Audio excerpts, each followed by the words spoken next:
Muy bien, muy buenas tardes a todos. Bienvenidos a este curso llamado La mitología y el castellano, curso virtual que lo venimos dando con la comunidad virtual Etimologías y más, de la cual yo soy el creador.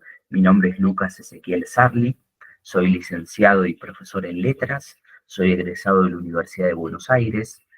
em, y este es uno de los cursos que particularmente a mí más me gusta dar. Ya lo habíamos dado en forma de seminario virtual, más cortito, en un día solo, en una clase sola. Ahora la idea era completarlo, extenderlo y agregar mucho más material y darlo sí en forma de curso. Entonces vamos a estar trabajando a lo largo de 4 clases.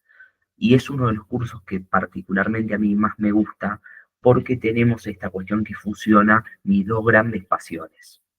Por un lado, una pasión que encontré después de estudiar en la universidad y demás, que es la mitología. Yo me dedico a estudiar lo que es mitología comparada, es decir, analizar diferentes culturas, conocer sus relatos, sus dioses, sus creencias, sus deidades, y trazar paralelismos, puntos en común, encontrar similitudes, ver si hubo difusión de una cultura a la otra, o es simplemente por una cuestión de inconsciente colectivo, que se van encontrando un montón de puntos en común y cuestiones que son análogas entre un pueblo y otro sin aparente conexión. Así que la mitología comparada me parece sumamente interesante. Y por otro lado, dentro de la facultad yo tuve la posibilidad de estudiar el área de filología, que analiza un poco con la evolución de las lenguas, en este caso la evolución del latín al español. Entonces tiene mucho de etimología. ¿Qué es esto de etimología? Es buscar el étimos de una palabra, la verdad de una palabra. Y por verdad nos referimos a su origen, es decir, de dónde provienen las palabras. Y vamos a sorprendernos tal vez en este curso porque vamos a descubrir que muchas de las palabras del castellano provienen de términos propios de la mitología.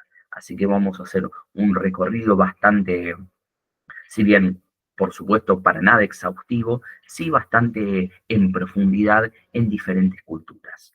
Y sobre todo vamos a trabajar mucho la cultura griega y la cultura romana, simplemente por la cuestión de, no solo porque son las más desarrolladas y las que más tal vez conocemos en profundidad, sino las que son también las que más vocablos aportaron a nuestro idioma.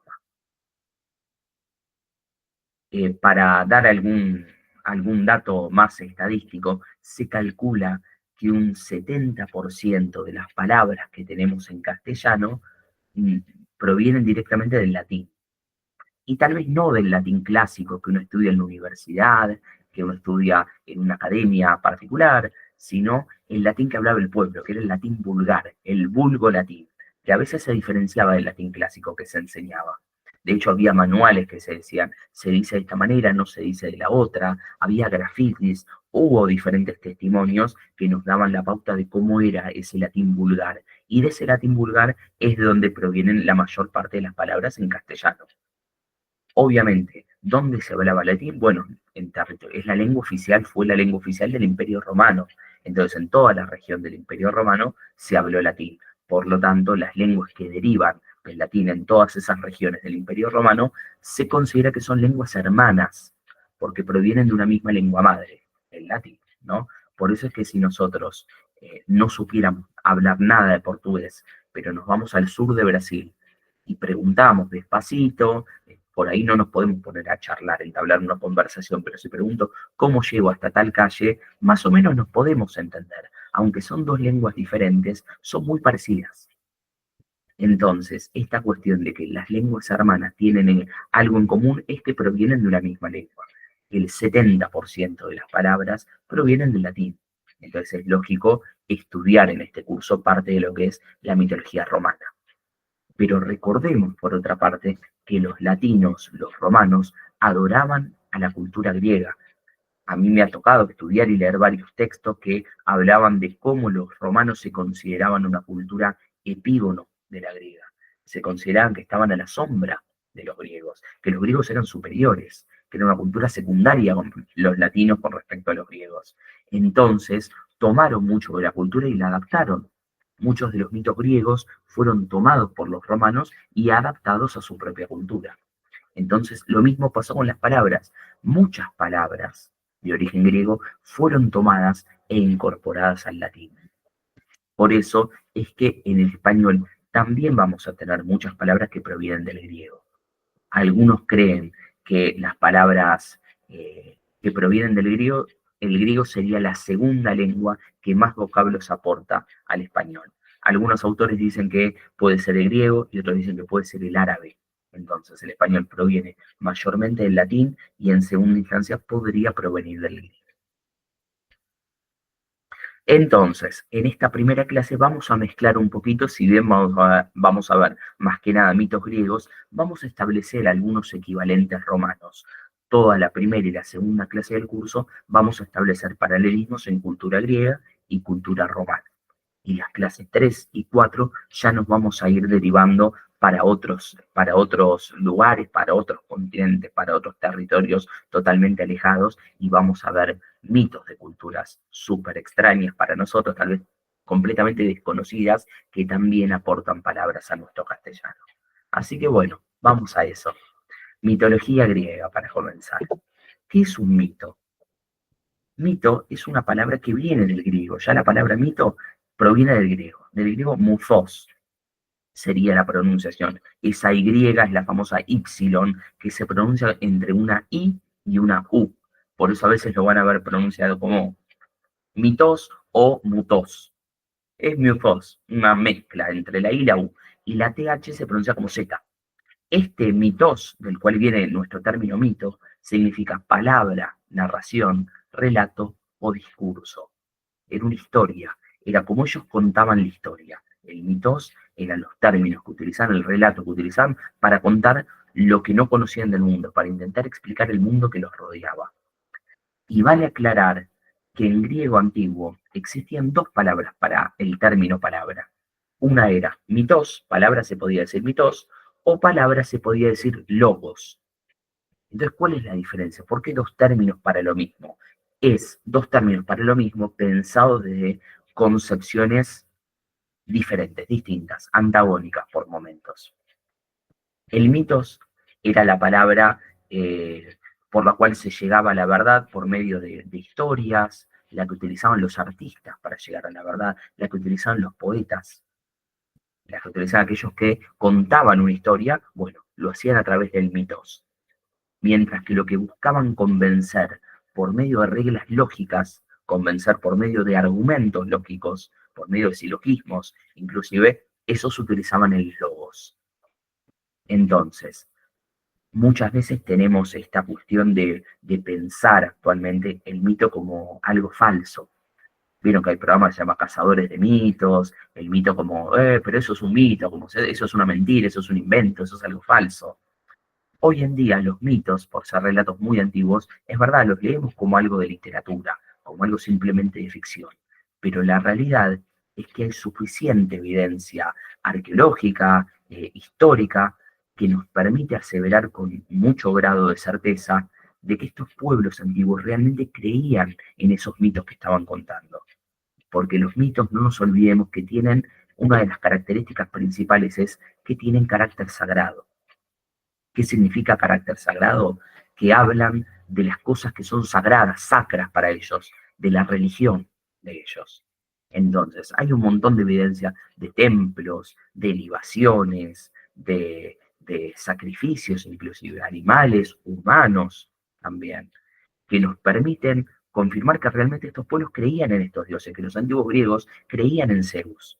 Yo siempre le digo a mis alumnos, para para un antiguo griego, creer en Zeus era tan real como para un católico creer en Jesús. Entonces, si bien hoy en día los podemos leer como ficción, hay que entender que los mitos no eran mentira. Los mitos eran relatos y eran verdad para un pueblo.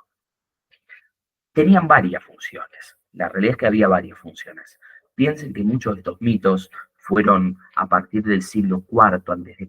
en la antigua Grecia, con las reformas a partir de las reformas de Pericles y demás,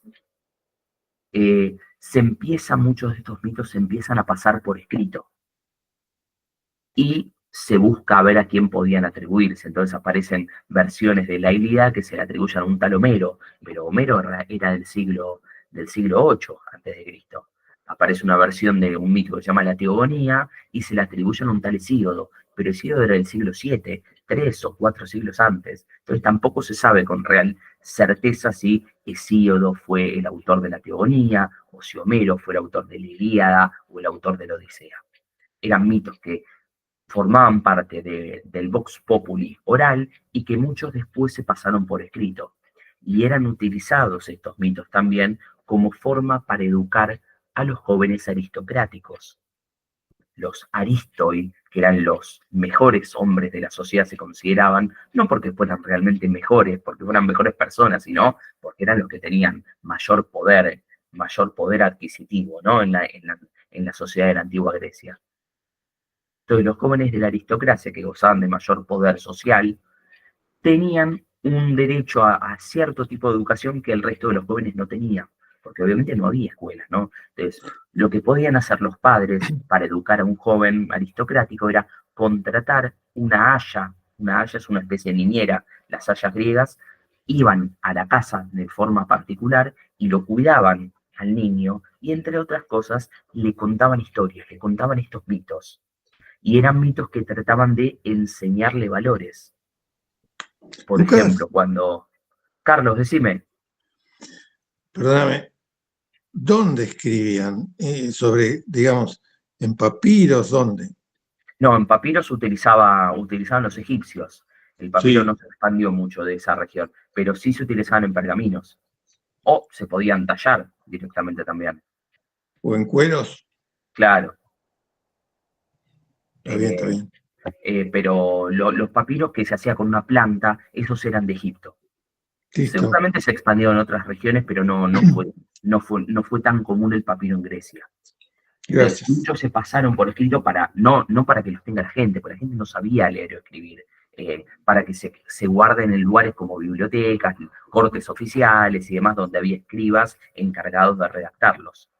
Porque el grueso de la población casi nadie sabía leer y escribir, era un lujo de muy poquitos.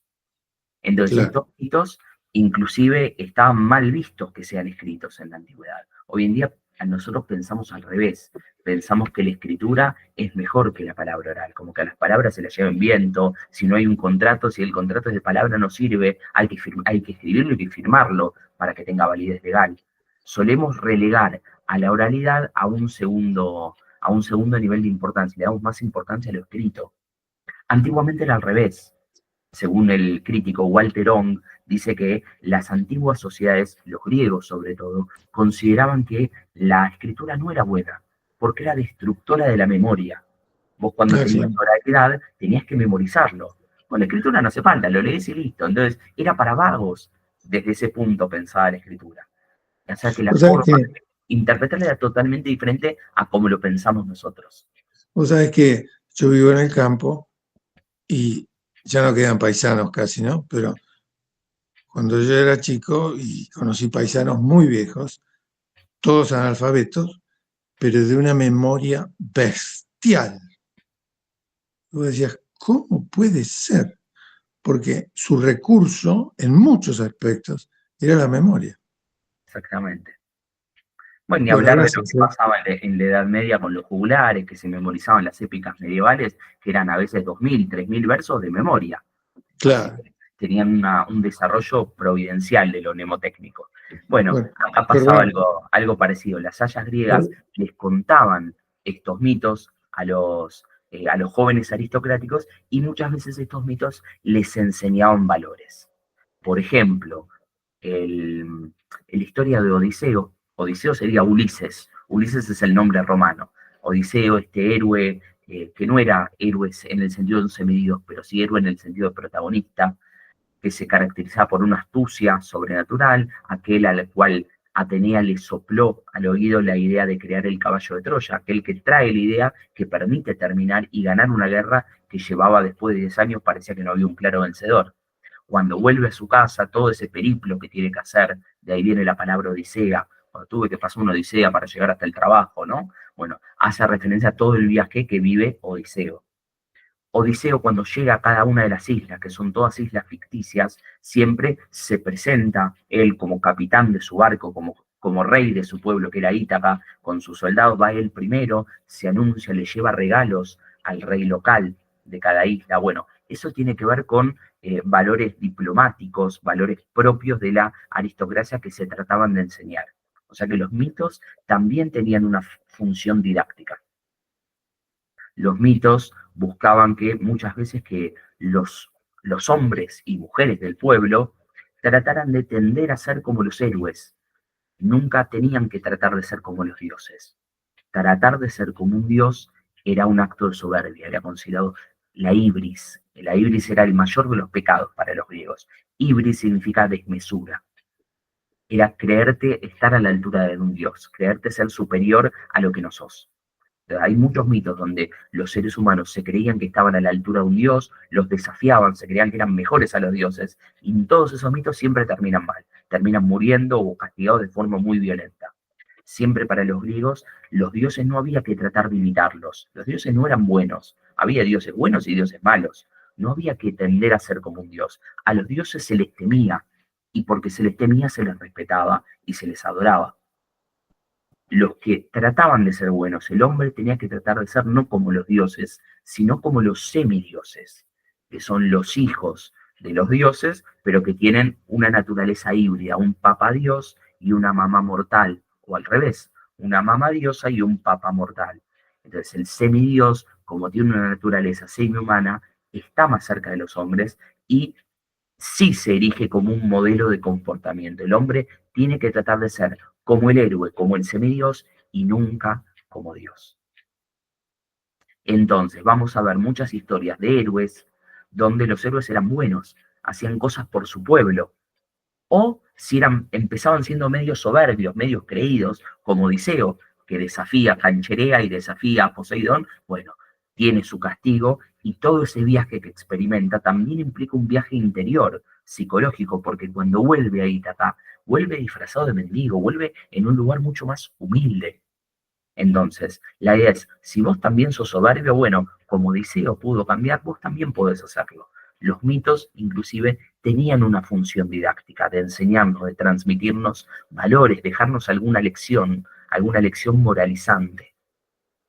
Entonces, entre otras cosas, descubrió que los mitos buscaban enseñar, no solamente era contar el origen de cosas, que por supuesto también lo era, contar el origen, tratar de explicar todo lo que nos rodea a través del mitos, a través de historias. Por supuesto que desconocían el pensamiento científico. Entonces, ¿cómo explicaron que del cielo cayera un rayo? Y bueno, tenía que haber alguien desde el cielo de allá arriba que lo tirara. Entonces, en muchas culturas del mundo vamos a encontrar diferentes dioses del rayo. Esto es para entender un poco el papel que cumplían los mitos en la sociedad y específicamente en el caso de Grecia. Voy a avanzar un poquito más para no extenderme. Otra de las características que tienen los mitos es la transmisión oral. ¿Qué quiere decir la transmisión oral? Que estas historias, como yo les conté, casi nadie sabía leer y escribir. Entonces se contaban de boca en boca. No hay una versión escrita que dijera, el mito es así, todo lo demás son versiones alternativas, no canónicas. No, no sabemos cuál es la versión original de un mito. Entonces vamos a encontrar versiones donde tal vez Afrodita es la tía, abuela de Zeus, y otras donde es hermana de Zeus. Había un montón de credos diferentes en Grecia. Inclusive en Tesalia hay una tumba de Zeus. Uno dice, ¿cómo una tumba de Zeus? Si Zeus no puede morir, es un dios. Bueno, había diferentes creencias. Había, por ejemplo, dos cronos, vamos a ver en esta clase también que había dos cronos diferentes. No, el titán no era el dios del tiempo, ese era otro, que por un error se tradujeron igual al latín. Pero había un montón de creencias. Lo que nosotros llamamos mitología griega es un constructo, es algo más abstracto. Es como que juntamos varias versiones y tomamos algunas versiones como más canónicas. Por ejemplo, las de Homero, por ejemplo, las de Hesíodo. Pero había diferentes sistemas de creencias dentro del territorio de lo que hoy es Grecia. Y se generaba muchas veces un efecto al ser oral, se generaba un efecto de teléfono descompuesto. Teléfono descompuesto, yo les cuento a los que son de otros países, es un juego que se le llama acá en Argentina, en Latinoamérica creo que también se debe llamar igual, donde empieza una línea de gente. El primero en secreto le inventa un mensaje y se lo pasa al segundo, en secreto, al oído. El segundo se lo pasa al tercero, en secreto, el tercero al cuarto, el cuarto al quinto, al sexto, al séptimo, al octavo, al noveno, hasta el décimo, los que sean, y el último, el décimo, tiene que replicar ese mensaje en voz alta. ¿Qué es lo que pasa siempre y la gracia del juego? Que el mensaje es una cosa y después de haberlo pasado por 10 personas, el mensaje que llega a la última persona es totalmente diferente. O le llegan la mitad de las palabras, o inventan y lo cambian. Pero ¿qué pasó? Si solamente lo pasaron 10 personas, un mensaje cortito, y cambió tanto, imagínense cómo van a cambiar los mitos. Nuestro cerebro no está preparado para recordar cuando contamos una historia, no está preparado para recordar palabra por palabra, no tenemos memoria idética, recordamos la historia en general. Entonces, cuando a mí me cuentan una historia, una anécdota, y a mí me gustó y yo decido contársela a Matías, por ejemplo, no la voy a contar con las mismas palabras que me la contaron a mí. Por ahí me olvido algún pequeño detalle, por ahí le agrego otro yo. Voy a tratar de mantener más o menos el núcleo narrativo, pero se van a producir variantes. Y esto es lo que pasaba cuando se contaba una historia también de pueblo en pueblo. Cada pueblo tomaba esas historias, pero también las adaptaba a su propia cultura y a sus propios dioses. Los romanos, como se sentían, como les dije, una cultura epígono de la griega, muchas veces tomaban relatos griegos, pero no es que simplemente se los copiaban, como decimos, la mitología romana está toda copiada de los griegos, no, tomaban historias de los griegos, pero las adaptaban a sus propios dioses, con nombres de dioses que ellos ya tenían previamente. Por ejemplo, la diosa Atenea, en la versión romana, toma el nombre de una diosa etrusca que ya estaba en Etruria, que era mucho más antigua que el Imperio Romano, que se le llamaba Merva. De ese Merva quedó la diosa Minerva. Toma los atributos de Atenea, pero se tiene un proceso de sincretismo con una diosa que ellos ya tenían, con otras características. Ares, por ejemplo, el dios de la guerra, para los griegos podía ser malo y para los romanos tal vez Marte podía ser bueno, porque Ares era el dios de la destrucción, de la muerte, el dios de la sangre, el de la batalla desmedida que solamente dejaba destrozos, muerte. Sin embargo, para los romanos era el dios al cual le rezaban para poder ganar la guerra. Entonces, es verdad, los mitos de Marte tuvieron sincretismo con, perdón, de Ares, tuvieron sincretismo con Marte, pero la visión que los griegos tenían de Ares es diferente a la que los romanos tenían de Marte. Entonces, mitología romana no es lo mismo que mitología griega. Hay un montón de variantes. Y no es que una es la correcta y otra está mal. Son todas aceptadas. Entonces, pueden contar orígenes, como ven acá estas palabras que dice cosmogónico, teogónico o antropogónico, tienen en común esta raíz gon, que es una derivación, una variante de la raíz gen. Gen, como Génesis, el libro de la Biblia que nombra el comienzo del mundo, gen significa origen. Entonces, cosmogónico es origen del cosmos, teogónico, origen del teos, de viene Zeus, ¿no? Que significa Dios, origen de los dioses teogónicos. Los mitos teogónicos son los mitos que cuentan cómo nacieron los dioses. Y antropogónico, origen del antropos. Antropos significa ser humano, por eso el estudio del ser humano se llama antropología. Entonces, los mitos antropogónicos cuentan cómo nacen los seres humanos para diferentes culturas. Entonces, vamos a comenzar viendo un poco de mitología griega e ir viendo de a poquito qué palabras van sumando, van aportando a nuestra lengua castellana. Bueno, los griegos, si tenemos que ver desde dónde empieza la mitología, siempre nos conviene tomar este poema que tiene forma más de catálogo de dioses, que es la Teogonía de Hesíodo.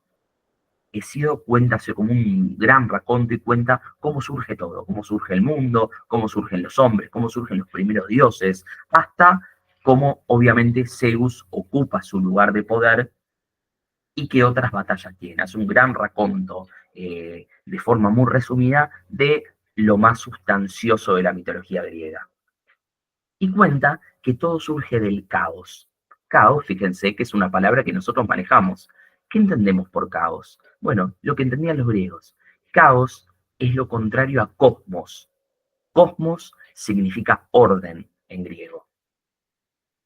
Caos es lo contrario. Entonces, caos no es el vacío, no es que al principio no había nada. Al principio estaba la falta de orden. El material estaba todo desordenado. El caos es como una potencialidad. Está todo para que se dé la cosa, pero sin embargo el material está desordenado y no se crea nada todavía. por alguna razón, alguna entropía, alguna singularidad, hablándolo en términos científicos, llámenle como quieran, ese material se ordena y del caos, que era la nada, esa potencialidad, empiezan a surgir las primeras creaciones, solas, de la nada, que todavía no van a ser dioses, van a ser lugares, lugares abstractos inclusive. Entonces, del caos, que es lo contrario a cosmos, cosmos, como les dije, es orden, por eso los productos que producen belleza en la cara, la belleza visual, lo que nosotros percibimos como un rostro bello, es un rostro simétrico, la belleza es simetría. Entonces los productos que provocan belleza, le llamamos, son los que ordenan la cara, le llamamos cosméticos. Viene de cosmos, que significa orden, la belleza es orden. Entonces, del caos empieza a surgir Gea, Gea, la diosa tierra, que todavía no sería una diosa, sino que es la tierra, el lugar físico, representado tal vez y a veces pensado como una diosa, y el tártaro, que va a ser el inframundo. Infra porque está debajo de la tierra. Hesíodo nos trata de ayudar para tratar de separarlos, ver cuán lejos está uno del otro, y dice, si vos agarras un yunque bien pesado desde la cima del monte Olimpo y lo tirás, ese yunque tarda alrededor de 8 o 9 días, no me acuerdo cuánto dice, en caer a la tierra. Y si vos a través de una gruta, de una cueva que conecte la tierra con el inframundo, lo tirás, el mismo yunque desde la tierra al inframundo, tarda otros 8 o 9 días en caer. Entonces, ¿qué nos está diciendo? Que son equidistantes. Hay la misma distancia de la tierra hacia la cima del monte Olimpo que desde la tierra hacia el inframundo. Los tres mundos son equidistantes. Gea es interesante, la palabra que significa tierra en griego, lo vamos a encontrar en algunas palabras como geología, el estudio de la tierra, geografía, cuando dibujamos los mapas, ¿no? La materia que tenemos en el colegio. Y de esas criaturas empiezan a surgir diferentes cosas. ¿Por qué surgen diferentes cosas? ¿Por qué estos primeros seres, que van a ser Gea, la tierra, y Tártaro, el inframundo, ¿por qué se van a empezar a reproducir? Porque va a surgir una tercera entidad abstracta que se le va a llamar Eros. Pero Eros no es la versión de que nosotros nos imaginamos de Eros, Cupido, que es el hijo de Afrodita, es un Eros primigenio, no es todavía el angelito, es una sustancia que es el deseo sexual. Por eso lo que surgen todavía no son dioses, son como cosas abstractas o lugares físicos. Gea, la tierra, surge el tártaro del inframundo, surge el Eros, que es el deseo de reproducción. Entonces, como surge el Eros, los dioses, estos primeros dioses, van a empezar a reproducirse. Y los dioses pueden juntarse y reproducirse entre ellos, o pueden reproducirse solos, también tienen esa habilidad. Entonces Gea y Tártaro van a empezar a crear cosas por sí solos. Obviamente, de más está decirlo, de esta palabra Eros proviene el término erotismo. Así, del caos van a empezar a surgir otros seres como Erebo, que se llama la oscuridad primordial, va a surgir Nix, que es la noche. Algunos etimólogos y filólogos creen, no está comprobado, que el término Nix en griego influyó en el latín nox. Nox noctis, del latín nox noctis, que viene nuestra actual noche. Fíjense que todas las lenguas hermanas son muy parecidas. De noctis o de noctem quedó en español noche, en italiano notte con doble T, en portugués noite o noici, dependiendo cómo se pronuncie, en francés nuit, en rumano noit, son todas muy parecidas, precisamente porque son lenguas hermanas, pero vienen todas de un mismo étimo, que es el que aporta el latín. Y surge también de esta unión entre el Erebo, que es la oscuridad primordial, y Nix, que es la noche, va a surgir el día. ¿Y cómo se dice día en griego? Se llama émera. Émera no quedó como una palabra en español, pero sí quedó presente en la palabra efímero, émera, ¿no? Entonces efímero significa lo que dura alrededor de un día. Ese es el significado etimológico. Hoy en día le decimos algo efímero, algo que pasa sin dejar marcas, algo que no es trascendental, o algo que pasa muy breve, que es muy cortito. Bueno, toma este sabor de lo que dura alrededor de un día. A lo que dura un día es a lo que pasa medio desapercibido, que no deja mucha marca, que dura poquito. Efímero toma este término griego émera. De Gea o Gaia, también se la llama, va a nacer solita, ella va a engendrar a Urano, que va a ser el cielo. No solamente el dios del cielo, sino el cielo directamente. Y por supuesto, acá tenemos una representación de Urano. Como ustedes conocerán, Urano le va a dar nombre al planeta Urano. ¿Por qué? Bueno, basta con ver el color del planeta Urano para darnos cuenta. El color celeste, el color cielo, es el color del planeta Urano. Entonces él fue nombrado con este nombre de esta deidad griega, que los romanos llamaron Caelus, a este dios, que significa cielo, ¿no? Entonces, con el mito de Urano es muy interesante porque otra de las características que se dan, no solo en mitología griega, sino en muchas mitologías del mundo, se cree que en la mayoría, los primeros cultos, los mitos más antiguos, son en general hacia diosas mujeres. Fíjense que en Grecia, la primera diosa que nace del caos es Gea, es una mujer. Para los mexicas, que es la cultura azteca, la primera diosa que nace es Coatlicue, la diosa madre. Esto tiene que ver con que la mujer es la que puede dar vida, es la primera que genera vida. Entonces los primeros mitos siempre eran matriarcales, esto en casi toda cultura. Hasta que llega un momento que la sociedad los cambia de lugar y pone en ese foco de poder, deja a las diosas madres y pone algún dios masculino. Y esto es lo que se empieza a ver en Grecia con el mito de Urano. Urano, que era su hijo, la va a aprisionar a Gea. El mito dice que van a estar pegados. Recordemos, Urano cielo, Gea la tierra, van a estar pegados y van a engendrar hijos. Entonces, esos hijos que van teniendo Urano y Gea, a pesar de que Urano es hijo de Gea, podían tener hijos con su madre también. Van a quedar aprisionados en el vientre de Gea. Van a tener varios tipos de hijos. Van a tener, les muestro acá algunas imágenes.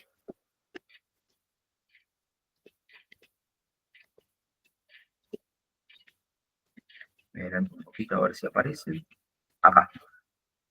Van a tener a 3 monstruos que se llaman Brontes, Arges y Astéropes, que son los cíclopes. Eran 3 monstruos que tenían un ojo solo en la frente, que hay que diferenciar estos tres. Estos 3 cíclopes son diferentes a los que se enfrenta, por ejemplo, Odiseo. El cíclope de Odiseo, que era Polifemo, son hijos de Poseidón. Son otros tipos de cíclopes, o otra estirpe. Estos son los 3 cíclopes primigenios. Brontes, Arges y Astéropes. Van a tener también unos 3 monstruos que se llaman Coto, Briareo y Giges, que se llaman hecatónquiros, que tal vez estos los conozcan menos, precisamente porque no aparecen muchas representaciones en los mitos griegos de estos seres. No vamos a ver estatuas, no vamos a ver pinturas de los hecatónquiros porque no eran muy, muy comunes, eran seres con un aspecto bestial. De hecho, la palabra hécaton en griego significa 100.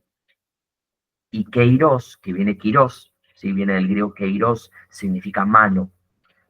La traducción de hecatónquiros serían los 100 manos, porque eran monstruos que tenían 3 monstruos que cada uno tenía 50 cabezas y 100 manos cada uno, y por extensión, si tienen 100 manos, tenían 100 brazos.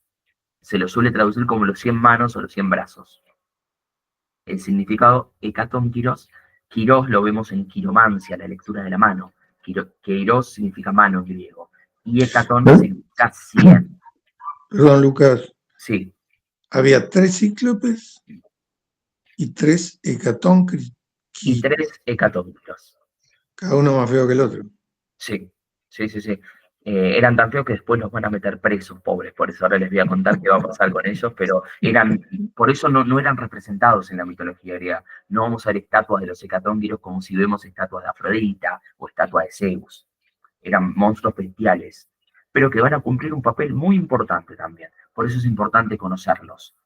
La palabra keiros lo vamos a ver en palabras como quiromancia, ¿no? La lectura de la mano, para ver el futuro. Y hecatón la vamos a ver en palabras como hecatombe. Hecatombe significa 100 bueyes. Hecatón significa 100, B de buey. Entonces, cuando se armó el hecatombe, se armó una situación muy grande, era análogo a cuando se armaba el sacrificio de 100 bueyes. Un hecatombe, cuando sacrificaba 100 bueyes, era como una situación súper espectacular. Se armó el hecatombe, una situación muy quilombo, ¿no? Muy conflictiva.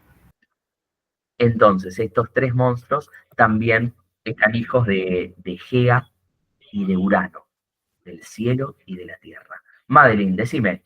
Sí, 100, ¿qué? 100. Hecatombe significa 100 bueyes. No sé esta palabra. El buey es como un toro pero sin cuernos, un animal. Ah, El buey es un tipo de animal grandote, como parecido a un toro, ¿sí? Como una vaca sí, sí, grandota. ¿Sí? sí. Entonces, cuando se sacrificaban 100 bueyes, era un sacrificio enorme. Ujú. Por eso se armó el hecatombe, decimos acá. Hecatombe es como una situación muy grande, muy conflictiva, como se armó un lindo quilombo, diríamos nosotros. ¿Se entiende? Vuelvo un poquito para atrás. Me Sí, adelanté para gracias, mostrar la foto. gracias. Entonces, además de tener a estos tres cíclopes, Brontes, Arges y Astéropes, además de tener a estos tres hecatónquiros, Coto, Briareo y Giges se llamaban, van a tener 6 titanes y 6 titánides, que acá queda la palabra para lo que nosotros le decimos titán, ¿no?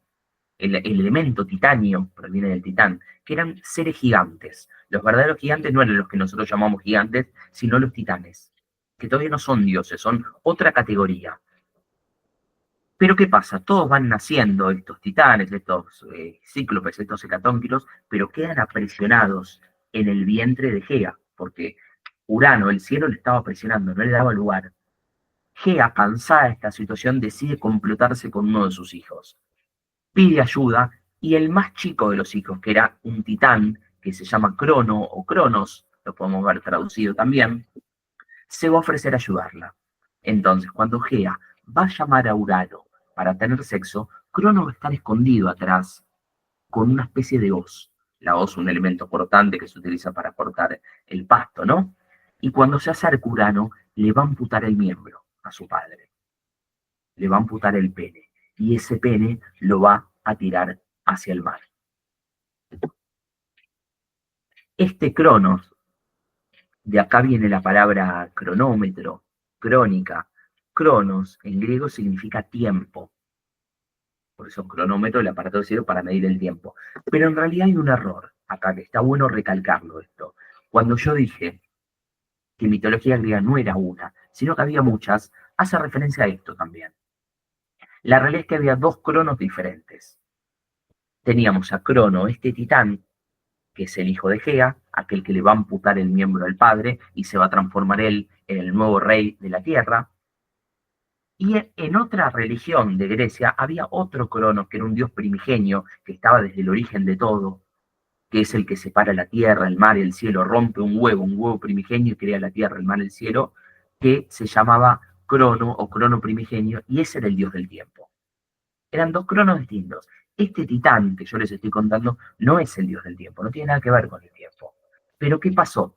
En latín no tenía, cuando traducen al latín, no tenían el sonido de J. Entonces, tenían un Cronos, que es el que ven acá, con la K, y esta P es un sonido de R en griego. Se traduciría como Cronos, y la otra, que es con X, sería Chronos. Cronos o Cronos. Pero los dos se tradujeron como Cronos, Cronus o Cronos. Quedaron igual en la traducción. Entonces se los asoció. Pero eran dos dioses diferentes. Este Cronos, el titán, no es originalmente el dios del tiempo. Entonces, Pero la palabra cronos quiere decir siempre tiempo. quiere decir tiempo, exactamente. Está bien. Entonces, ¿qué hace Cronos? Bueno, le amputa el miembro al padre, a Urano, lo tira hacia el mar, y del miembro van a caer unas gotas de sangre, que Gea las va a engendrar esas gotas de sangre, y van a surgir estos tres seres espantosos, espeluznantes, que vemos acá, que se llaman las erinias. Las erinias eran seres con alas como de murciélago, pelos como con serpiente, con forma de serpiente, como la medusa, que causaban terror y eran las encargadas de hacer justicia en los casos que no hubiera justicia. Muchas veces pasaba en la antigua Grecia, sobre todo cuando se daban crímenes dentro del seno familiar, no sé, un hijo mataba a un padre y como no se podía comprobar o era dentro de la familia, la justicia a veces no se ocupaba de castigar, de darle una pena. Bueno, de esto, de castigar al asesino, se encargaban las erinias. Se le aparecían al asesino y le susurraban cosas con su aspecto totalmente aterrador y lo volvían loco. Son las encargadas, las erinias son las encargadas, por ejemplo, de castigar a Orestes por el asesinato de Clitemnestra, de su madre Clitemnestra. En la Orestiada de Esquilo aparecen estos seres.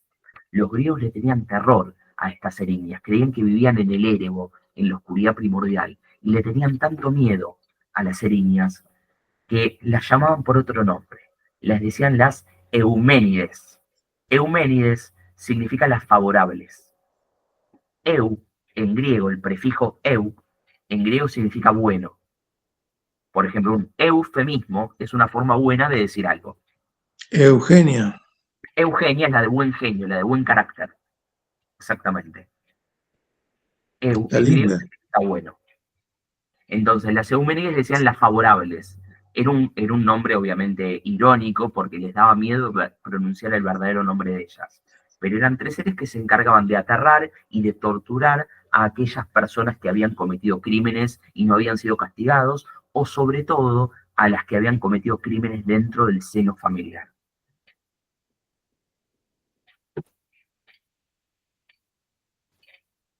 Y el pene de Urano lo tira hacia el mar, Cronos. Y del mar, cuando cae el pene, empieza a largar como una espuma. Y de esa espuma va a surgir una diosa. Hesíodo no le pone un nombre a esta diosa, le va a poner 3 apodos. Uno es Afrodita, otro es Ciprogenia y otro es Citeria. Citeria quiere decir la nacida en Cítara. Ciprogenia quiere decir origen, la que nace en Chipre, porque es una diosa que se cree que los griegos la toman de la mitología de la isla de Chipre. Y Afrodita viene del griego afros, que significa espuma. Afros en griego es espuma. Entonces Afrodita sería la diosa nacida de la espuma. La espumosa, la nacida de la espuma sería la traducción. Entonces piensen de dónde viene, de dónde nace Afrodita. Y del pene de Urano, nace de un órgano sexual. Entonces va a ser la diosa del amor sexual, la diosa que incita el deseo sexual. Es la diosa de la fertilidad, pero no la fertilidad de los campos, de la fertilidad humana, que hace producir el deseo sexual en los hombres y que quieran reproducirse. Entonces, afro significa espuma y de ahí viene el nombre Afrodita, ¿no?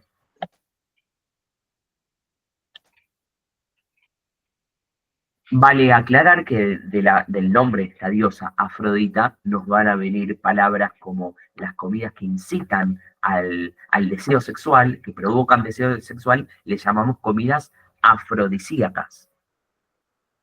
Afrodita también va a tener muchos amantes. Uno de estos amantes va a ser Hermes y va a tener un hijo con Hermes.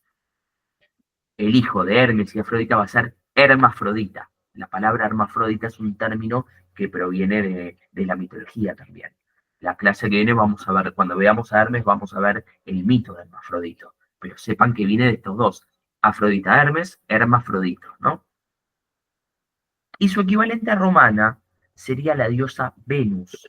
Acá tenemos una imagen de Venus surgiendo precisamente de esta especie de concha de mar, como nace en el mar y aparece el que está soplando, es una representación del viento Céfiro que le está llevando hacia las costas de Chipre.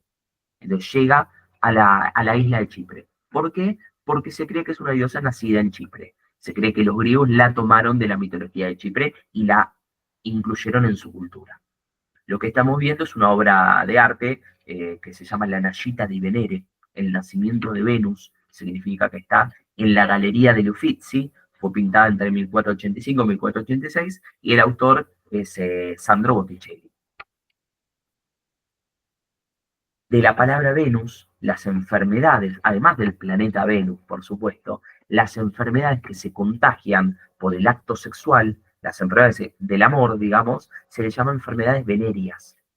Por eso diferentes enfermedades como el HIV, los tipos de hepatitis que se contagian por contacto sexual son la clamidia, no sé, la gonorrea, y se le llaman enfermedades venéreas.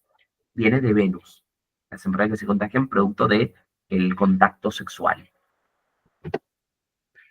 Antes de adelantarme, como les dije, del nombre Venus, el nombre romano de esta diosa, va a provenir del planeta Venus. El planeta Venus es muy interesante contarlo. El planeta Venus es el planeta más cercano a la Tierra. Está mucho más cerca que Marte. Es parecido a la Tierra en cuanto a tamaño, la Tierra es un poquito más grande, pero está recubierto por una capa muy densa de nubes, de gas. Entonces, cuando nosotros lo vemos con un telescopio a Venus, no vemos la Tierra, vemos la capa de nubes que la recubren. Esas nubes son tan densas que hacen que el calor no salga, queda atrapado entre las nubes y la Tierra.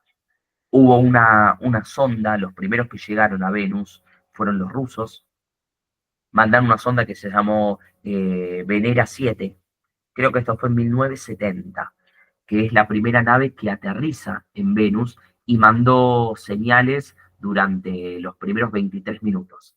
Después se debe haber fundido. Después dejó de enviar señales a la Tierra. ¿Por qué? Porque es tanto es como un mega efecto invernadero. Es una capa de gas muy densa, de nubes muy densa que no escapa el calor queda ahí y detectó que Venus tiene una temperatura de 475 grados. Por supuesto, no hay posibilidad de vida, no hay posibilidad de agua en estado líquido en Venus. Jamás vamos a ver un astronauta que vaya a Venus. Pueden mandar a una sonda. Pues el astronauta se fríe, no tiene posibilidad ni de entrar a Venus. Esto hace que sea una capa muy brillante que refleja mucho la luz del Sol. Y es el único astro, además de la Luna y del Sol, que se puede ver en determinados momentos, lo podemos ver de día. Y no en cualquier momento del día, sino específicamente cuando amanece, todas las estrellas se empiezan a apagar, es la última estrella que se ve, que no es una estrella, es un planeta. Lo vemos como un puntito, como una estrella, pero es un planeta. Entonces, es la primera estrella de la mañana, que es la última estrella que se ve, y también es la primera estrella de la tarde. Cuando empieza a anochecer, suele ser la primera que empieza a aparecer en el cielo. Como es la última a la mañana, que podemos ver, que es la primera estrella de la mañana, se le llama popularmente el lucero del alba. Y es una luz que refleja mucho, es muy linda, y por eso tal vez se haya asociado a la diosa de la belleza, a Venus, la versión romana de Afrodita. Bien, volviendo entonces a la historia de Crono, Crono va a desterrar a su padre Urano, pero Urano se va a alejar preso del dolor, imagínense lo que sería sufrir eso, pero antes le va a hacer una profecía a Crono, le va a decir, está bien, vos me derrocaste, yo me voy, vos me venciste, me voy a ir lejos, me voy a ir al cielo, desde ahí el cielo se separa de la tierra, por eso el cielo está lejos. Hay muchos mitos en diferentes culturas donde el aire separa al cielo de la tierra. El cielo y la tierra están juntos y hay un elemento que los separa. Para los griegos ese elemento es Crono. Pero le hace una profecía, le dice, está bien, vos me derrocaste, pero a vos te va a pasar lo mismo. Uno de tus hijos te va a sacar del trono y ya no vas a ser más el rey de los dioses. Entonces, ¿qué solución se le va a ocurrir a Cronos? Y la lógica, lo más común sería, y bueno, si sabes que algún hijo tuyo te va a destronar, no tengas hijos. Pero los dioses no se van a privar del placer sexual, va a tener los hijos que quiera, pero una vez que los tiene se los va a ir comiendo. Como vemos acá en esta pintura, que se llama Saturno. Saturno es la versión romana de Crono, que le da por supuesto nombre al planeta Saturno, ¿no? Esta pintura de Peter Paul Rubens, de 1636, uno de los máximos exponentes del barroco. Y si les parece un poco fuerte esta pintura, tenemos esta otra que es peor, ya una época posterior, de Goya, que es Saturno devorando a su hijo. Entonces Cronos va a hacer esto. Se va a casar con Rea, que es una hermana de él, una titánide. Los titanes eran los hombres, las titánides las mujeres, y va a ir teniendo hijos. Tiene un hijo, se come el primero. Tiene el segundo, se come el segundo. Tiene el tercero, se come el tercero. Tiene el cuarto, se come el cuarto. Tiene el quinto, se come el quinto. Hasta que Rea, su esposa, no aguanta más. No puede tolerar ver de que su esposo se esté comiendo a los hijos. y le pide ayuda a Gea, a la diosa de la tierra, a su suegra. Y Gea lo va a ayudar. Le va a decir, mira, yo te voy a dar esta piedra, la vamos a envolver y se la va a insertar en el vientre a Rea. Entonces, Rea va a dar a luz falsamente una piedra. Cuando Crono la ve envuelta la piedra, no la abre ni siquiera para chequear de que no haya un bebé adentro, se come la piedra, no se da cuenta y se come la piedra. Y de esa manera escondida, Rea se va a ir al monte Egeo, en la isla de Creta, que es una isla, la isla más grande de Grecia, al sur, fuera de la península del Peloponeso, la isla mayor es Creta, y va a ir al monte Egeo y ahí va a dar a luz en secreto a un sexto hijo. Ese sexto hijo va a ser el único que va a sobrevivir. ¿Y quién va a ser? Nada más ni nada menos que el mismísimo Zeus, el dios del rayo y el futuro rey y dios del Olimpo. La historia de Zeus es muy interesante. Vale la pena aclarar su etimología. Zeus proviene del griego theos. Eso que dice theos, la T y la H en griego se pronunciaría como una Z. Entonces la correcta pronunciación sería theos. De ahí theos viene Zeus. Zeus, no Zeus. Significa Dios. Entonces el prefijo teo nos quedó en muchas palabras.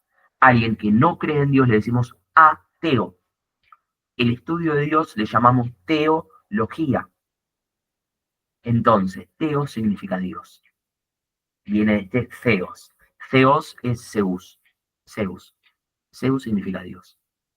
Entonces, teogonía, el origen de los dioses, teología, el estudio de Dios, ateo, a privativa, que no cree en Dios.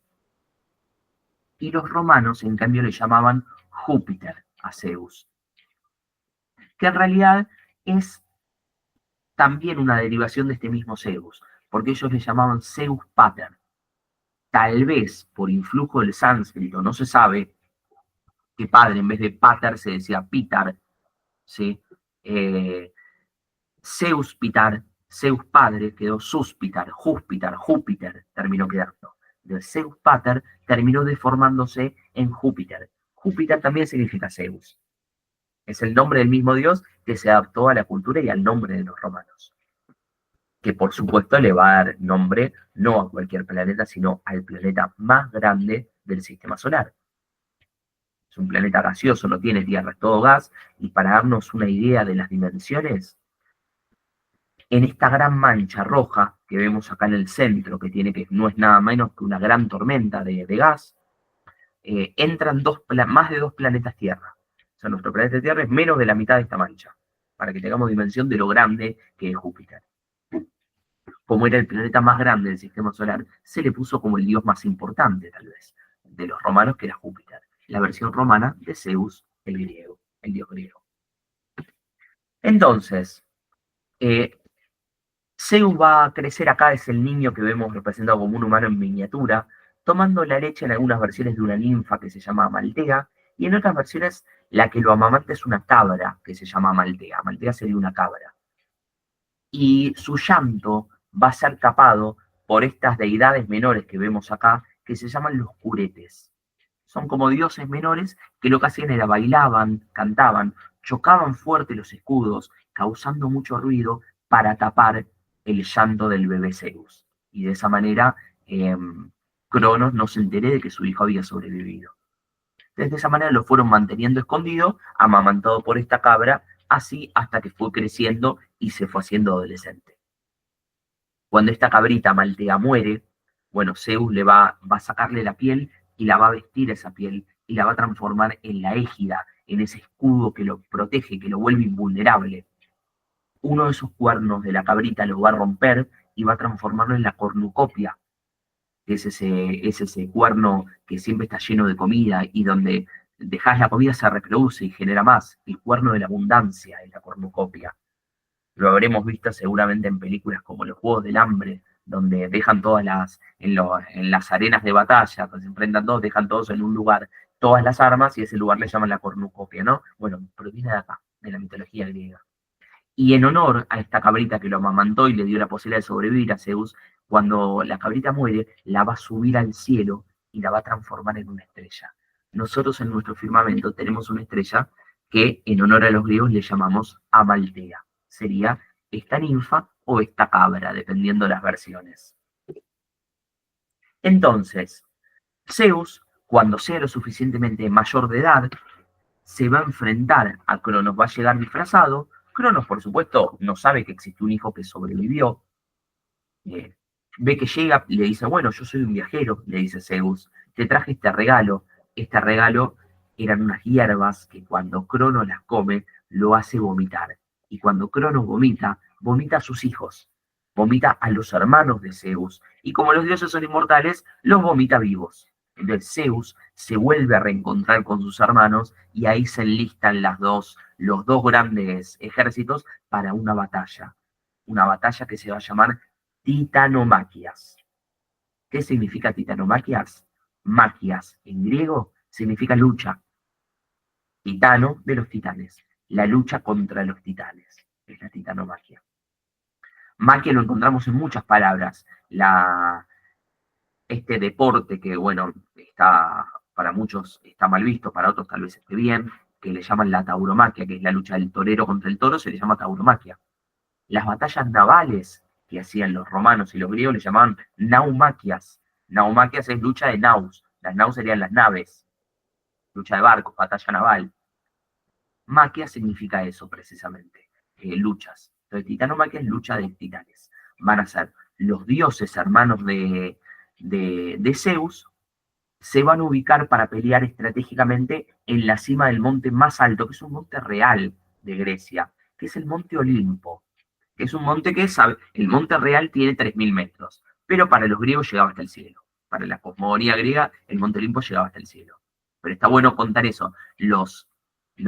Técnicamente, los dioses del Olimpo no estaban en el cielo, estaban en la cima del monte Olimpo. El monte real tiene 3.000 metros, pero para ellos era un monte que lleva hasta el cielo, es el monte más alto de Grecia.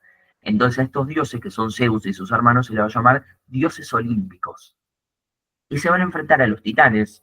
Crono y sus hermanos, que eran 12 titanes, se van a enfrentar en otro monte que se llama el monte Otris, que es uno de los montes más altos de Grecia, pero que tiene alrededor de 1.700 metros, bastante más bajito. Y es una guerra como de montaña a montaña, donde se van a ir revoleando piedras, se van a ir tirando con todo lo que se van encontrando y van a ir provocando destrozos un bando al otro. Es una guerra que va a llevar cerca de 10 años en algunas versiones. Algunas puede llevar miles, dependiendo de la versión, pero en general se suele decir que lleva 10 años la titanomaquia. Lucas, perdón. Sí. La lucha es entre titanes, pero ¿quiénes están de un lado y cuáles son los otros titanes? Los titanes son uno de los bandos. Los titanes están en un bando, Zeus y sus hermanos están en el otro, los dioses olímpicos contra los titanes. Ah, son titanes contra dioses. En general sí. Hubo algunos titanes que pelearon del bando de los dioses olímpicos, pero en general los titanes en un bando y los dioses olímpicos por el otro. ¿Se entiende? ¿Quiénes ganaron? Ganaron los dioses olímpicos, que van a ser los que finalmente van a quedar en el poder. Claro. ¿Cómo Gracias. hacen para ganar? Bueno, tienen que pasar varias cosas. Una de las profecías decían que un héroe tenía que pelear de su lado, entonces Zeus va a buscar a su hijo Heracles. Heracles es Hércules, y Hércules, según algunas versiones del mito, va a pelear en las titanomaquias. Otra versión decía que tenía que llevarles una bebida que se llama la ambrosía, que es una bebida que le llenaba el corazón de alegría y de vigor para salir a pelear con arrojo, con brío, con potencia, con fuerza, con todo su espíritu. Y por otro lado, Zeus recuerda que los titanes no estaban solos. ¿Recuerdan que había dos hermanos? Que yo les dije, estaban los cíclopes y estaban otros que se llamaban los hecatónquiros. Acá tenemos a los cíclopes, Coto, Briareo y Giges, 3 seres espeluznantes con un solo ojo en la frente. Y acá tenemos a los hecatónquiros, que eran los 100 manos, los 100 brazos, seres que tenían 50 cabezas cada uno y 100 brazos cada uno. Eran 3 también, Coto, Briareo y Giges. Esos seres, como habían sido muy feos, Cronos los había escondido y los había aprisionado en el inframundo, en el Tártaro. Bueno, Zeus va a bajar al inframundo, va a provocar la catábasis, va a descender al inframundo y los va a liberar. Va a liberar a los 3 hecatónquiros y a los 3 cíclopes. Y se los va a llevar a pelear de su bando. Entonces los cíclopes y los hecatónquiros van a pelear del bando de los dioses olímpicos. ¿Qué van a hacer los cíclopes? Bueno, los cíclopes, los nombres, Brontes, Arges y Astéropes, tienen traducciones así como el que hace el rayo, el que crea el relámpago. Son los que le van a regalar y van a crear y le van a regalar a Zeus el rayo. Por eso Zeus va a ser el dios del rayo. Le van a regalar a Poseidón el tridente, con el cual lo va a utilizar para revolver los mares. Y le van a construir y le van a regalar a Hades, otro de los hermanos de Zeus, un casco que se le llama el yelmo de la invisibilidad. Es un casco que cuando se lo pone, Hades se vuelve invisible. Precisamente Hades, después lo vamos a ver, viene del verbo eidein, que significa ver, y la A privativa, eidein, lo que no se ve. Hades significa lo que no se ve, en referencia al inframundo. El inframundo nosotros no lo vemos, está debajo de nuestra tierra. Solamente vamos a ir ahí, según la creencia griega, cuando morimos. Antes no lo podemos conocer. Entonces, Hades significa lo que no se ve. Precisamente tiene este casco que lo vuelve invisible. Entonces, con los regalos de los cíclopes, más los 13 hecatónquiros, que cada uno tenía 100 brazos, son 300 brazos, arrojando piedras desde el monte Olimpo hasta el monte Atris, ahí finalmente es cuando los dioses olímpicos terminan ganando la guerra. Y terminan venciendo a los titanes, encerrándolos en el inframundo como castigo y adquiriendo ellos ese lugar de poder. Así que son los horribles los que ganan la guerra. Exactamente, son estos seres horribles que ayudan a los dioses olímpicos. Entonces, me adelanto un poquito. ¿Quiénes son estos hermanos de Zeus? Bueno, tenemos a Poseidón, el dios de los mares, que los romanos lo van a identificar con Neptuno. Fíjense, el planeta Neptuno es de color azul oscuro como el mar. Bueno, Neptuno era el dios de los mares para los romanos. De acá proviene la palabra Neptuno. La mayoría de los planetas toman de planetas del sistema solar, ¿no? Toman nombres por convención de mitología romana. Urano era en mitología griega, pero en la mitología romana algunos lo llamaban Urano también, dios del cielo, Neptuno, el dios de los mares, Júpiter era Zeus, Saturno era Crono, Mercurio va a ser Hermes, Marte va a ser Ares, no sé si me está faltando alguno. Bueno, Plutón va a ser Hades. Hades, ¿sí? El dios del inframundo, otro de los hermanos de Zeus. Plutón va a ser el nombre que le van a dar los romanos. De hecho, Plutón le va a dar nombre al planeta. Esta foto es muy interesante porque es una foto recién del año 2014. Pasó algo muy interesante que antes del 2014 no se sabía cómo era Plutón. Plutón, hubo una sonda que salió en el 2006, una nave que salió de la NASA, que se llamó New Horizons, Nuevos Horizontes, salió en el año 2006 y llegó a Plutón en el año 2014. Actualmente la está orbitando. No es que descendió en Plutón, sino que queda orbitándola. Le sacó fotos y esas fotos se juntan, se reconstruyen y hoy tenemos una idea mucho más clara de cómo es Plutón. Fíjense que inclusive tiene una mancha que le llaman el Gran Corazón, que tiene forma como de corazón. ¿Por qué los griegos le llamaban Plutón a Hades? Es el nombre que toman los romanos, pero Plutón ya le decían los griegos. La raíz PL en griego significa abundancia. Entonces la traducción de Plutón es el que da abundancia, el que da riquezas. Plutón es el que da riquezas. ¿Por qué? Porque es el dios del inframundo. Cuenta el mito que cuando los dioses olímpicos ganan la batalla contra los titanes, se sortean, hacen una especie de concurso a ver quién se queda con cada reino. En algunas versiones dice que juegan a los dados, que es el primer juego de los dados del mundo. Otras versiones dicen que juegan a ver quién sacó el palito más alto, el palito medio y el palito menor. Los tres dioses masculinos se van a sortear los reinos. El que saque el palito más grande va a ser Zeus y va a ser el rey del Olimpo. El que saque el palito intermedio va a ser el rey de los mares, va a ser Poseidón. Y el que saque el palito más pequeño, el rey del inframundo, Hades. Sus otras tres hermanas, las vamos a ver también en la clase que viene, van a ser Demeter, la diosa de la agricultura, Hestia, la diosa del fuego del hogar, que regía el calor y la paz dentro del hogar, y la diosa Hera, que va a ser finalmente la hermana y esposa de Zeus. Entonces, Hades, como va a ser el dios del inframundo, infra significa debajo, es el mundo que está por debajo del nuestro. ¿Desde dónde crecen las plantas? El alimento en la antigua Grecia nos lo daba el suelo, los árboles con las frutas, los cereales en las plantas. ¿De dónde crecen las plantas? Y desde abajo de la tierra.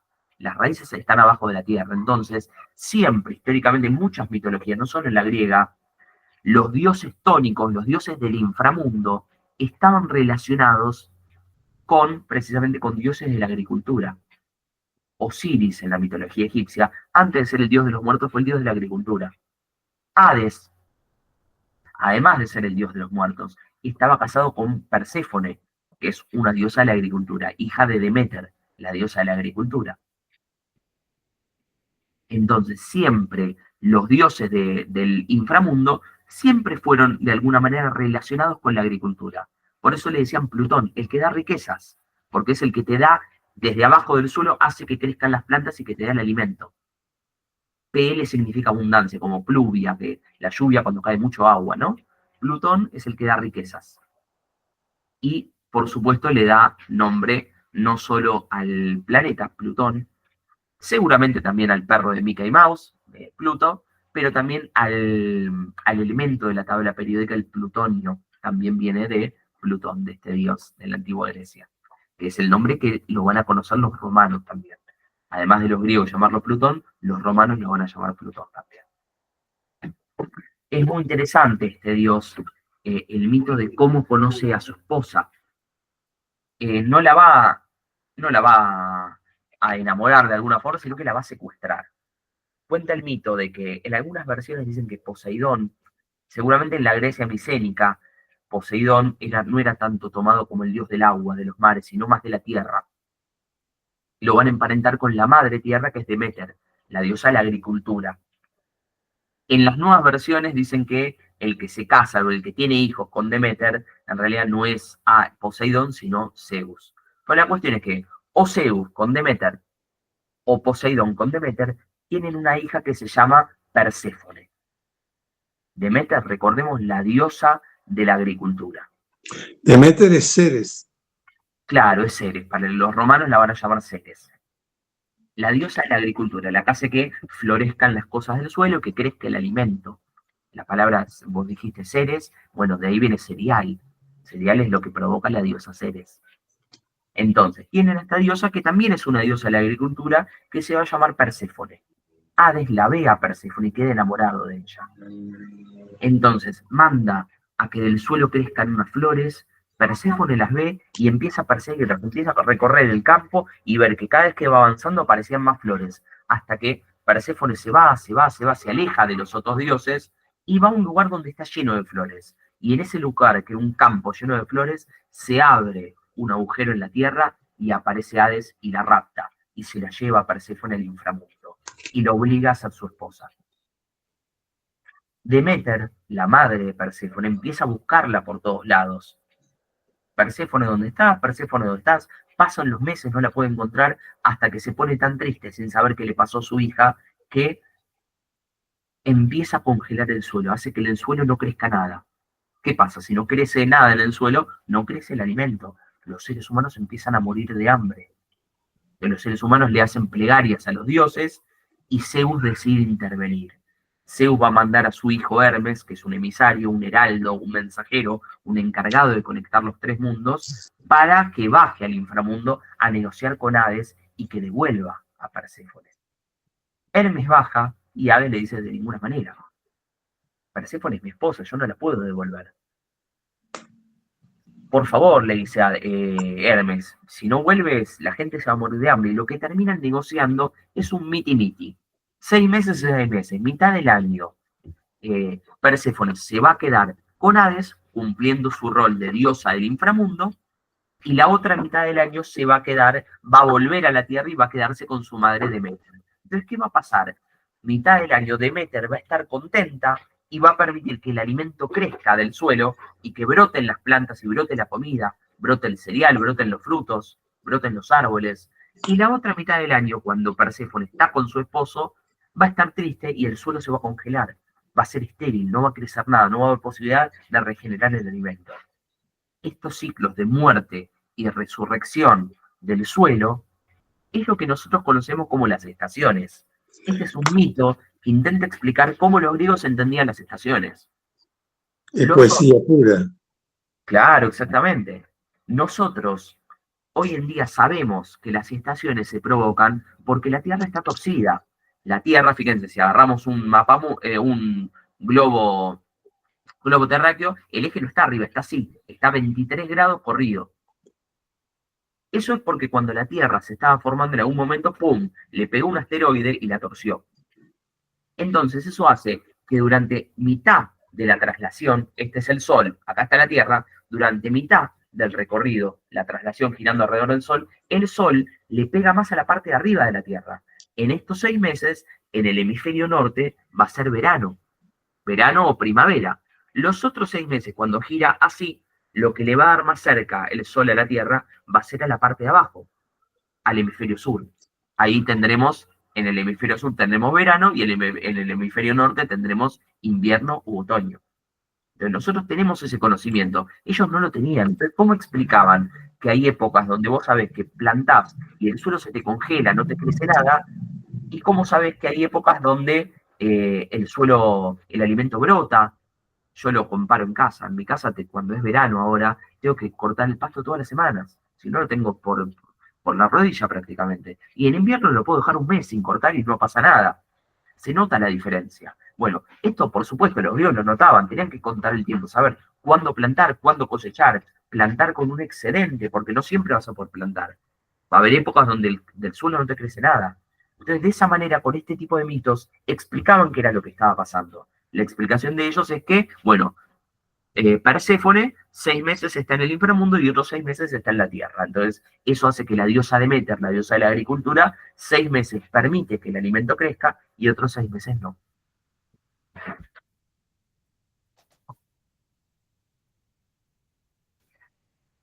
Bueno, y cerramos con Hera 1, y lo próximo lo dejamos para la clase que viene, porque vamos a continuar también. Hera, también hermana de Zeus, de estos dioses olímpicos, va a ser una diosa con varios poderes. Hera tenía un poder muy interesante que era infundir la locura, podía como poseer a las personas, es como que se les aparecía sin que la persona la vea y les soplaba cosas, les decía cosas al oído y los obligaba a hacer lo que ella quería. Por ejemplo, en el mito de los 12 trabajos de Heracles, le va a infundir la locura a Heracles, porque Heracles era un hijo extramatrimonial, un hijo que había tenido Zeus con una humana, la había traicionado a Hera, entonces Hera quiere deshacerse de los hijos extramatrimoniales. Heracles es Hércules, ¿no? Hera va a hacer que Heracles se vuelva loco y mate a su esposa y a sus hijos. Por eso realiza los 12 trabajos para limpiar su alma.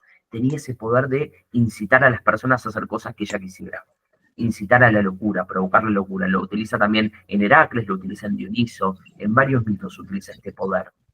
Además, había aprendido los poderes oraculares del dios Apolo. Apolo se había transformado en el oráculo de Delfos y podía predecir qué iba a pasar en el futuro. Bueno, hay un mito donde Apolo le enseña a Hera a ver al futuro también.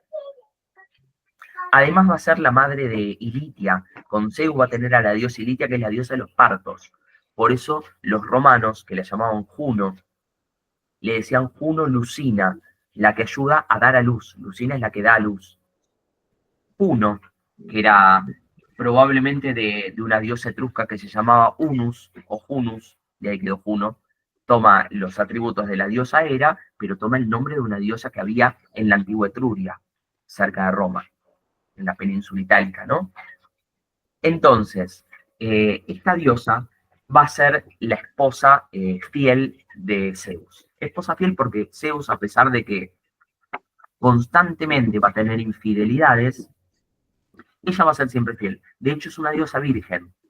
Es una diosa que no tiene relaciones sexuales. Uno dice, pero si estuvo con Zeus. Bueno, lo que hacía, solamente estaba con Zeus, que era su marido, y después de estar con Zeus, de tener relaciones con él, se bañaba en una fuente que le llamaban la fuente Cánato, que era una fuente que le devolvía la virginidad. Así que para los griegos también era una diosa virgen. Y es muy interesante que Hera, para la mitología griega, muchas veces es una diosa mala, porque era una diosa celosa y era una diosa vengativa. Y es importante entender esto. ¿Por qué Zeus constantemente la engañaba? Zeus era muy común que bajara a la tierra y tuviera amoríos, por más que estaba casado con Hera, tenía amoríos con diferentes mujeres. Tenía varias parejas extramatrimoniales y sobre todo tenía hijos con esas parejas extramatrimoniales. Porque Zeus hay diferentes atributos, pero hay uno de los griegos solían imaginarlo con dos grandes vasijas. Una vasija con cosas buenas y una vasija con cosas malas. Zeus es un dios del orden, es un dios ordenador, es un dios que no es bueno ni malo, a veces es bueno, a veces es malo, a veces tiraba de la vasija cosas malas a la gente cuando se enojaba con los humanos porque los seres humanos no lo adoraban como correspondía, mandaba pestes, mandaba enfermedades, mandaba sequías, mandaba inundaciones, mandaba vendavales que destruían todo, pero después compensaba y cuando se reconciliaba con la gente, porque los quería en el fondo, mandaba cosas buenas, tiempo de cosechas, tiempo de que el alimento crezca más rápido, les mandaba lluvia, si había alguna sequía podía mandar una lluvia, era un dios ordenador, a veces era bueno, a veces era malo, y la forma de ordenar el mundo es teniendo hijos que hagan cosas para volver al mundo un lugar más tranquilo para que transcurran nuestras vidas. Entonces, si había un monstruo que estaba en el bosque y que se comía a todos los que pasaban, ¿cuál va a ser la solución de Zeus? Bueno, tener un hijo, que ese hijo bajara a la tierra, tener un héroe, un semidios, un hijo con super fuerza, como Heracles, por ejemplo, para que vaya y venza a ese monstruo. Era la forma que Zeus tenía de ordenar el mundo. Entonces, cuando la población crecía abruptamente y se desmadraba toda la situación, podía mandar alguna plaga para diezmar y siempre trataba de mantener el orden. De la forma que encuentra mantener el orden es teniendo hijos extramatrimoniales. Por eso constantemente le va a engañar a Hera. Hera, sin embargo, le va a ser siempre fiel, pero va a buscar vengarse de todos los hijos extramatrimoniales que Zeus va a ir teniendo y va a buscar matarlos. Por eso en muchos mitos donde aparecen héroes que son hijos de Zeus y de alguna mamá mortal, la enemiga en general va a ser la diosa Hera. Si bien para los griegos Hera era una diosa mala, para los romanos muchas veces no, porque recordemos que para los romanos mantenía también este atributo de que era una diosa vaticinadora, era una diosa oracular. Apolo le había enseñado el don de profetizar qué iba a pasar en el futuro. De ser una diosa a la cual le podían rezar para ver qué iba a pasar en el futuro en Roma. Si era conveniente atacar un pueblo, si ese ataque les podía traer la victoria o los podía prevenir de una posible derrota. De ser una diosa altamente reverenciada. Juno, la versión romana, era una diosa muy reverenciada en la antigua Roma. De hecho, la llamaban Juno la avisadora, Juno la anunciadora, le decían. Juno la anunciadora, en latín se dice Juno moneta. Moneta del verbo monere. Monere quiere decir avisar. Lo vemos en palabras como monitor, el que avisa, el que controla un lugar, como amonestación, cuando un chico en la escuela se porta mal, le ponen una amonestación. Amonio, de monere, ¿no? De aviso, es un aviso, le ponen un aviso a los padres de que el chico se portó mal. Entonces, Juno moneta es la Juno, la avisadora, Juno la anunciadora.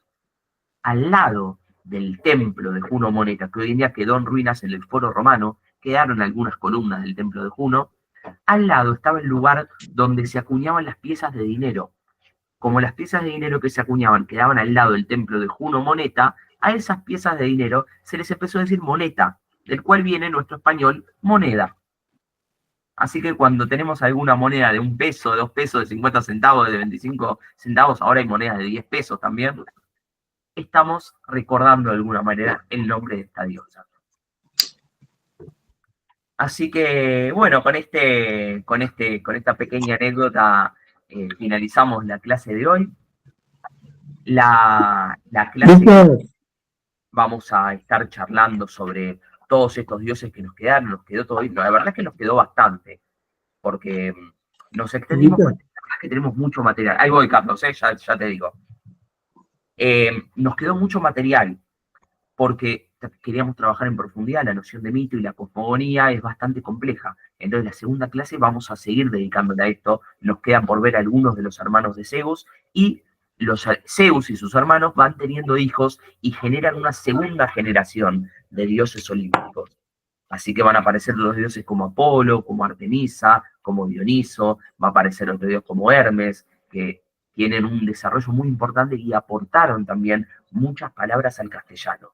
Así que vamos a seguir viendo esta historia y por supuesto ahora yo paro la grabación y me quedo para charlar con ustedes con todas las dudas y las preguntas que tengan, ¿sí? Entonces ahora paro para grabar, nos vemos, los saludo y después nos quedamos charlando. Hasta